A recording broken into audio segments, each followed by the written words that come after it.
Napisa ang tanan sa isa ka friend request sa Facebook. Hambal gani nila, it's not a mistake to love someone at a young age. Just always remember to take love as an inspiration, not a distraction. Thanks, Saad. You're welcome. Saan ka nakatira? Sa Pasig, ikaw? Ako sa Iloilo. Ano na year mo? Year? Second year college. What course? Infotech. Parehas ta? Pwede mga pagkaibigan? Sure, why not? Yehey! Ilang taon ka na? 16, ikaw? 18. Diin ka ba school? Sa WIT. Naranasan mo na bang ma-inlove dahil sa Facebook? Yung tipong palagi ka nakangiti. Tapos, laging siya yung nasa isip mo. Tapos, nababayaan mo na yung sarili mo para lang makausap siya. Kamusta? Okay lang. Still alive and kicking. Ikaw, ha? Good. Ganun din. Baka nakaka-store po ako sa'yo. Hindi man ah.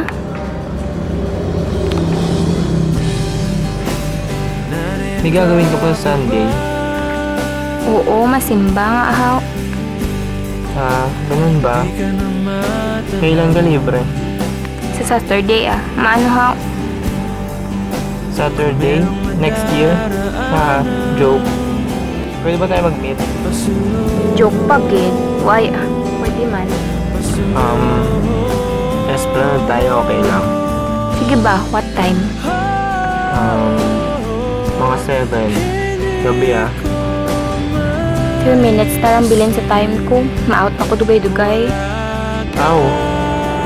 Paano yan? Pwede ko makuha CP number mo? Okay. 0907-78-44-762. Thanks. Text na lang kita. Basta Sabado ah. 7 ng gabi. Esplanade, okay? Ay, Esplanade pala. Sorry, bobo eh. Okay.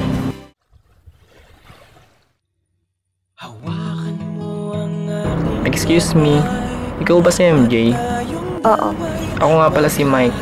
You. Nice to meet you. Para nga pala sa'yo. Thank you. Sa pag-ibig, walang bingi, walang pipe, pero tanga marami. Marahil isa na ako dun. Buti na lang hindi niya in-ignore yung friend request ko. Napakasaya ko nung araw na yun. Ayo'y huling magkasama. Nahimik mo naman. Balik na kami! Dati ay balik sa chat. Usap tayo parang tapos na, pero pag bakit na tahimik mo?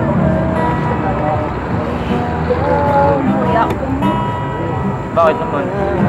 Ano ang pinagkaiba ng chat sa pag-usap natin yun? Parang parehas naman yun.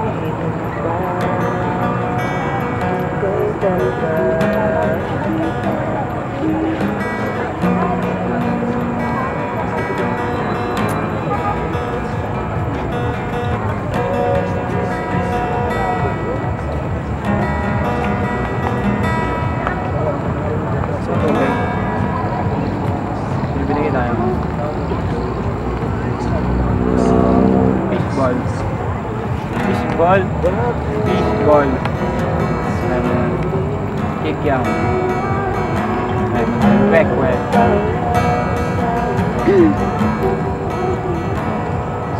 Boring, parang walang nasalita.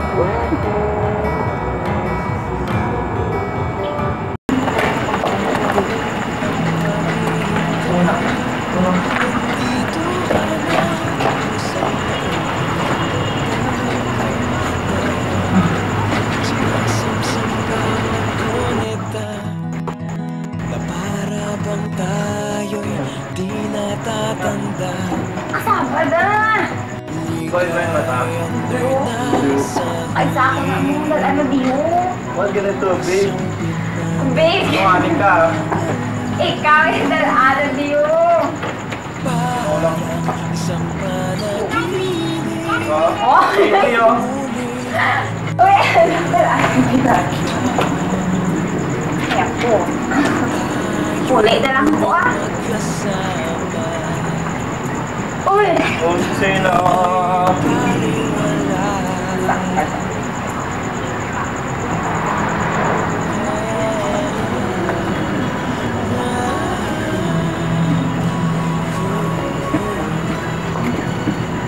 Ano yung bantayan mo?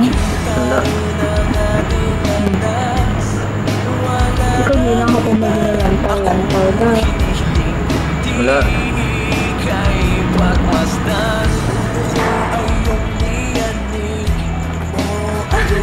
Sabi ko, okay na. Uwi na tayo. Ito na nga nung mga necklace mo. Ano gano'n? Hatas ako sa best. Yung best friend. Si Kyla. Kyla. Oo, Oh, man. si Kyle. Si Kyla. Ah. Ano mo? Yan o, pag ito dyan. Tapos ito ulit. Tapos yun, doon yung ano sa inyo. Yung shortcut na dyan. Ako ba? Totoo. Kung mag-alala pa kasama mo, walang gagalaw sa'yo dito. Kilala nga kasi yung pamilya namin dito.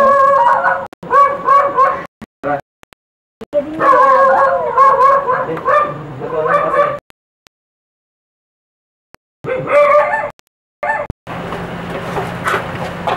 Ito pang chancing. Ano ang iniisip nito?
Nakita ko kung paano namubuan ng best friend ko, si MJ.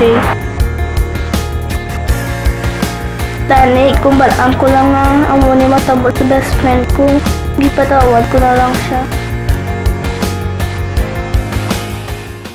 Sana kasi mana nag-agi niya napatay si MJ.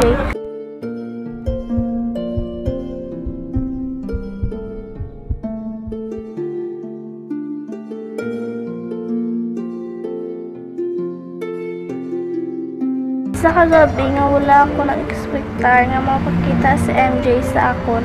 Nakita ko sa iya itsura ang kasubo nga kagbalaan ko nga gusto iya mga bulig.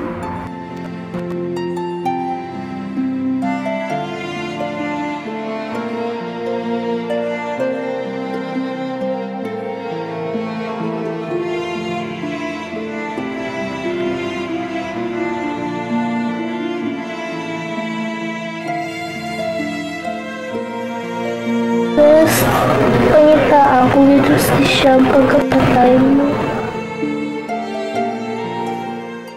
Ako si Kayla Salvador, ang simple kag wala arte nga babae. Best friend ko si MJ, ang masadyahon kag mabuot. Isa kagabi, nag-away kami sa best friend ko. Sa adlaw sang among reporting para sa mape, wala siya nagpakita. Ni text wala man siya nagpabatsyag. Ako na lang ng isa nag-report kag nahuyan ko sa classmate ko. The next day, wala lang may natabo. Isa man lang tani ginaulat ko, mangayo siya pagsensya, pero yung kadlawa niya lang ko. Si Kevin Brown ang migo ko sa Facebook, pero wala gid kami kaagit anay sa personal. Ang Facebook ang mamagi ko nga makaistorya sa iya. Si Kevin ang isa katawo nga ginsaligan ko.